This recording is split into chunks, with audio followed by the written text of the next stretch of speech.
তা আমি ভিডিও করতে গেলে মনে করেন সে আবার উড়া যায়। এই কবুতরগুলোকে যখন বাইরে ছাড়া হয়, ঠিক আছে, এই কবুতরগুলো মনে করেন এত সুন্দর হাওয়ার মধ্যে ঘুরতে থাকে, এটা যদি আপনারা সামনাসামনি না দেখেন বুঝবেন না। তারপরে এই যে কর্নারে যে মাদিটা দেখতেছেন, এইটাও খুব ভালো কোয়ালিটিফুল একটা মাদি। এই কবুতরটাও আমি বিক্রি করে দিব, ঠিক আছে। এটা কিন্তু ভাই পাখি কবুতর না, নর্মাল সবুজ গলা কবুতর। সবুজ গলা কবুতরের পুরান জাতের যেগুলো, এইসব কবুতরের মধ্যে অসাধারণ ভাইব্রেশন থাকে, বুঝছেন। আসসালামু আলাইকুম দর্শকবৃন্দ, কি অবস্থা সবার, কেমন আছেন আপনারা? আপনাদের সবাইকে আমার নতুন একটা ভিডিওতে স্বাগত। দর্শকবৃন্দ, আসলে মনটা খুব খারাপ, কারণ পেঁচা আমার কবুতরের অবস্থা খুব খারাপ করে ফেলছে। গতকালকে আমার অনেকগুলা কবুতর নষ্ট হয়েছে ভাই। গতকালকে বামে 3টা কবুতর ছিল, 3টা কবুতর থেকে মাত্র একটা কবুতর পাইছি, বাকি 2টা কবুতর গায়েব। এর আগেও মনে করেন আপনার এভাবে বামে কবুতর ঠেয়ে গেছে, সেই কবুতর আমি আর পরে পাইনি। ভাই এত কষ্ট করে বাচ্চা তৈরি করে, ঠিক আছে, যদি এইরকম দুর্ঘটনা ঘটে কেমনটা লাগে বলেন। আসলে এইখানে ব্যাপার যেটা আসলে ঘটে সেটা আপনাদেরকে একটু বলি। ব্যাপারটা হচ্ছে যে আমি সকালবেলা যখন আমার সিনিয়র যে কবুতরগুলো আছে, এই কবুতরগুলোকে যখন আমি উড়ানোর জন্য বাইরে ছাড়ি, তখন আমি জুনিয়র কবুতরগুলোকে ছাড়ি না। আমি জুনিয়র কবুতর আলাদা ছাড়ি, সিনিয়র কবুতর আলাদা ছাড়ি।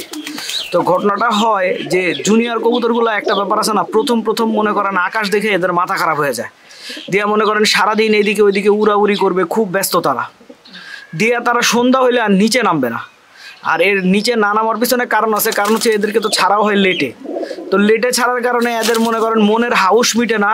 আর এইসব কবুতরের মনের হাউস না মেটার কারণে এই কবুতর পেঁচার পেটে যায়, বামে থাইকা যায় রাত্রেবেলা, বামে তো মনে করেন পেঁচা খেয়ে ফেলে। আর এই পেঁচাটার কোনো ভয়ও নাই ভাই। এমনও অনেকবার হয়েছে আমি ছাদে বসে আছি বা দাঁড়ায় আছি সন্ধ্যার সময়, সে তারপরেও মনে করেন আমার লফটের কাছে এসে বসে থাকে, বামের কাছে এসে বসে থাকে। তা আমি ভিডিও করতে গেলে মনে করেন সে আবার উড়া যায়। আবার এমনও হয় আমাদের এলাকার বিভিন্ন মনে করেন দোকানের সামনে উঁচু জায়গার মধ্যে সে বসে থাকে। এই পেঁচাটা কি অসুস্থ না সুস্থ সেটাও আমি বুঝি না, কিন্তু একটা পেঁচার কিভাবে এত সাহস হয়? পেঁচা তো সাধারণত মানুষ দেখলে ভয় পায়, কিন্তু এ মানুষ দেখলে মোটেও ভয় পায় না। রাত্রেবেলা হইলেই সে মানুষের চোখের সামনেই থাকে, তার কাছে গেলেই সে উড়ে যায়। তো এরকমই আসলে চলতেছে। যাই হোক, আজকে আসলে মন অনেক খারাপ, এই কারণে এই কবুতরগুলাই ছাড়ি নাই আমি। আমার বাচ্চা কবুতরের, ঠিক আছে, ধাপড়ি যেগুলো আছে সব আটকানো। এই যে দেখেন, এইটাও ছাড়ি নাই, হ্যাঁ, এইটাও আটকানো। তো এইগুলো আজকে ছাড়ি নাই। তো কয়টা দিন ভাবতেছি এদেরকে ছাড়বো না, ঠিক আছে, কোনোভাবেই যেহেতু পারতেছি না, কয়টা দিন আসলে একটু আমার নিজেও মানসিকভাবে আসলে সিক হয়ে গেছি। এত কবুতর নষ্ট হলে তো মন মেজাজ খারাপ হবে, এটা স্বাভাবিক না। আর এইদিকে আমাদের তুরিবাজ কবুতরটাকে আজকে অনেক দিন হয় বাইরে ছাড়া হয় না। আর তুরিবাজ কবুতর হচ্ছে আল্লাহর একটা অন্যরকম সৃষ্টি। তুরিবাজ কবুতরের আসলে সৌন্দর্য এমন একটা সৌন্দর্য, এই কবুতরগুলোকে যখন বাইরে ছাড়া হয়, ঠিক আছে, এই কবুতরগুলো মনে করেন এত সুন্দর হাওয়ার মধ্যে ঘুরতে থাকে, এটা যদি আপনারা সামনাসামনি না দেখেন বুঝবেন না। অন্যরকম একটা সৌন্দর্য ভাই।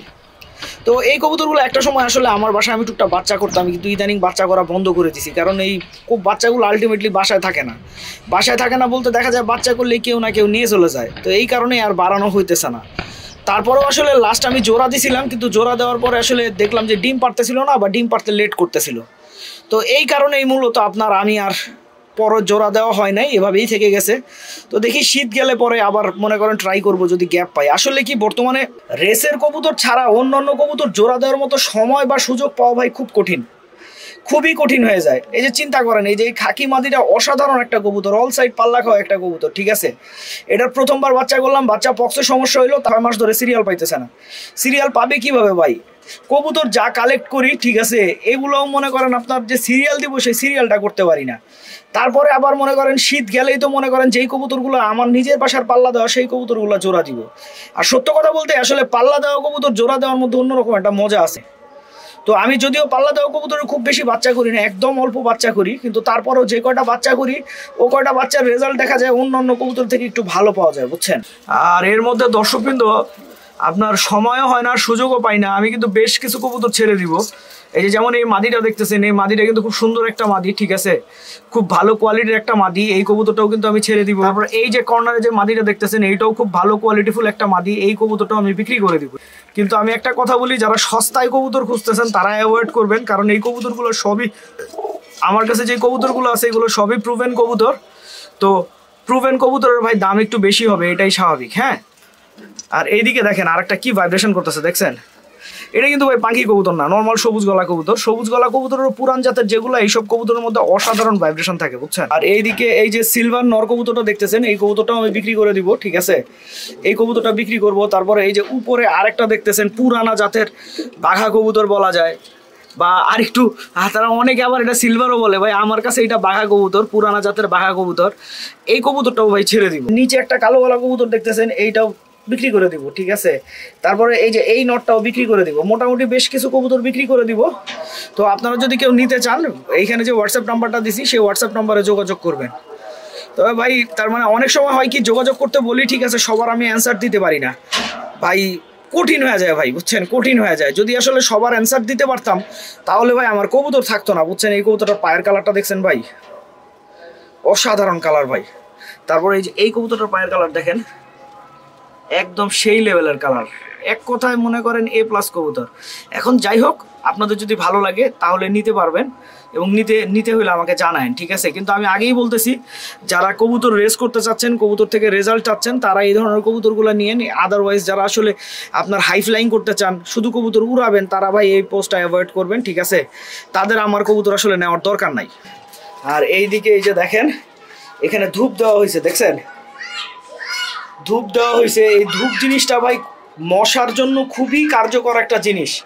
শুধুমাত্র ধূপটা দেওয়া একটু কঠিন, এটাই সমস্যা। ধূপ যদি দেওয়া কঠিন না হয়তো, ধূপের থেকে মজার কিছু নাই। কবুতরের বাচ্চা অনেক কম ইনজুর্ড হয়। কয়েল দেখা যায় সারা রাত জ্বলে, কিন্তু সারা রাত জ্বলেও ধূপের মতো মশা আসলে কয়েল তাড়াতে পারে না। আর এর মধ্যে আপনারা এই মুহূর্তে যে গররা বাচ্চাটা দেখতেছেন, বুঝছেন, এইটা যা উড়ে ভাই, সেই উড়া উড়ে। ছোট্ট বাচ্চা আপনাদের চোখের সামনে আসলে বাচ্চাটা বড় হইলো, ঠিক আছে, কিন্তু ফ্লাইং যখন করে ভাই আপনার মন শান্তি হয়ে যাবে। এই গররা বাচ্চাটা আমি যখনই ছাড়ি, উড়াইলে 1-1.5 ঘন্টা, উড়াইলে 1-1.5 ঘন্টা। এখন আপনারা বলতে পারেন 1-1.5 ঘন্টা কোনো ফ্লাইং হইলো? এখন এই কবুতরের বাচ্চাটাকে আমি মাত্র বাইরে ছাড়ছি, এত অল্প সময়ে একটা কবুতর 1-1.5 ঘন্টা ফ্লাইং আইসা পড়ে, এটা অনেক বড় বিষয়, ঠিক আছে। আর আমি কবুতর সকালেও ছাড়তেছি না। সকালে ছাড়লে দেখা যায় কবুতরের প্রপার ফ্লাইংটা পাওয়া যায়। যেই কবুতর মনে করেন আপনার দুপুর 12টার সময় 1 ঘন্টা ফ্লাই করে, এই কবুতর যদি সকালে ছাড়েন একদম ইজিলি, ওই কবুতর দেখা যাবে 3-3.5 ঘন্টা ফ্লাই করবে। তো যাই হোক, আসলে কবুতর উড়া দেখতে ভালো লাগে, কিন্তু অতিরিক্ত উড়া ভালো লাগে না। 2-4 দিন উড়াই চোখের কালার কি হয়েছে দেখছেন, একদম টকটকা লাল হয়ে গেছে। 2-4 দিন উড়ছে। প্রথমে কিন্তু এই কবুতরটা উঠতেছিল না, তো হুট করে উড়া শুরু করলো, এরপরেই মনে করেন চোখ লাল হওয়া শুরু করলো। আসলে কি, কবুতর যখন খুব ভালো উড়ে, কবুতর যখন মনে করেন উপরের আকাশের রোদ পায়, তখনই আসলে কবুতরের চোখ এরকম লাল হয়ে যায়। এইদিকে আমাদের বাচ্চার পাঠা নর কবুতরগুলোর অবস্থা দেখেন। এই ধাপড়িতে একটাই পাঠা নর আছে, ঠিক আছে। এ করে কি, এই যে পাশের ধাপড়ির যে মাদি কবুতরগুলো আছে না, সেই মাদি কবুতরগুলোর সাথে সারাক্ষণ জোড়া নিতে থাকবে। তো দর্শকবৃন্দ, ভিডিওটা আমি এখানেই শেষ করছি। আপনারা সবাই ভালো থাকবেন, 5 ওয়াক্ত নামাজ পড়বেন। আসসালামু আলাইকুম।